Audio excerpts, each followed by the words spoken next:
최근 금융당국이 당초 7월로 예정된 DSR 2단계 시행일을 9월로 미뤘습니다. 시장에서는 가계부채 문제가 심각한 상황에서 갑작스러운 발표에 혼란이 커지고 있고, 다시 한번 빚내서 집을 사라는 것이냐며 비판도 확산되고 있습니다. 이번 사태와 관련 한국은행은 취약계층과 부동산 PF 등을 감안한 미세 조정이라고 의미를 축소했으며, 가계대출 증가세가 가팔라질 경우 DSR 적용 범위를 확대하는 방안을 검토할 수 있다고 밝혔습니다. DSR은 차주의 소득 수준에 맞춰서 대출 한도를 조정하는 규제입니다.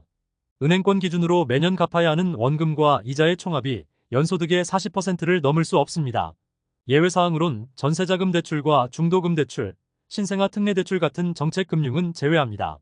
그동안 DSR을 적용하지 않던 전세자금이나 중도금 대출에도 확대될 가능성이 생긴 셈입니다.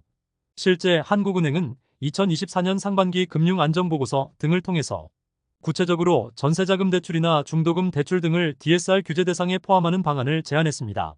다만 전세자금이나 중도금 대출 모두 무주택 서민들이 주로 이용하는 상품인 것 감안하면 확대 시행될 경우 부동산 시장에 엄청난 충격이 불가피할 전망입니다. 22대 국회에서 여야가 모두 예금자 보호 한도를 1억 원으로 높이는 개정안을 발의했습니다.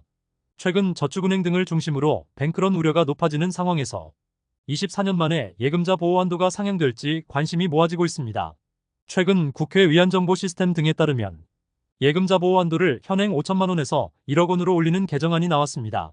예금보험제도는 은행 등 금융기관이 영업정지나 파산 등으로 예금을 돌려주지 못할 경우 현재 최대 5천만 원까지는 보호받을 수 있는 제도입니다.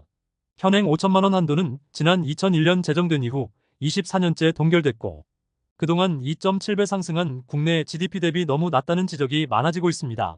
현재 미국 3억 4천만 원과 영국 1억 5천만 원, 일본은 9천만 원까지 예금자 보호법으로 보호 한도를 정하고 있습니다.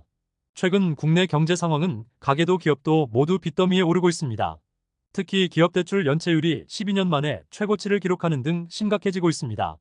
한국은행 자료 등에 따르면 지난해 국내 가계와 기업 등 부채가 총 6,033조 원으로 국내 총생산 GDP의 2.5배에 달하고 있습니다. 구체적인 대출의 내용도 악화되고 있습니다. 가계대출 연체율이 2016년 이후 8년 만에 최고치로 치솟고 있고, 기업이 못 갚은 대출 비율도 2012년 이후 가장 높은 수준으로 집계되고 있습니다. 또 민간의 소비 위축 직격탄을 맞은 자영업자 연체율도 2년 만에 3배가 오르고 있습니다. 이 정도면 국내 경제 상황은 총체적 난국으로 볼 수 있습니다. 한국은행은 2021년 3분기 이후 진행된 가파른 금리 상승 시기에서 개인 사업자 대출 연체율 상승세가 굉장히 빠르다고 우려했습니다. 또 기업의 구조조정과 자영업자 채무 재조정도 추진해야 한다고 밝혔습니다.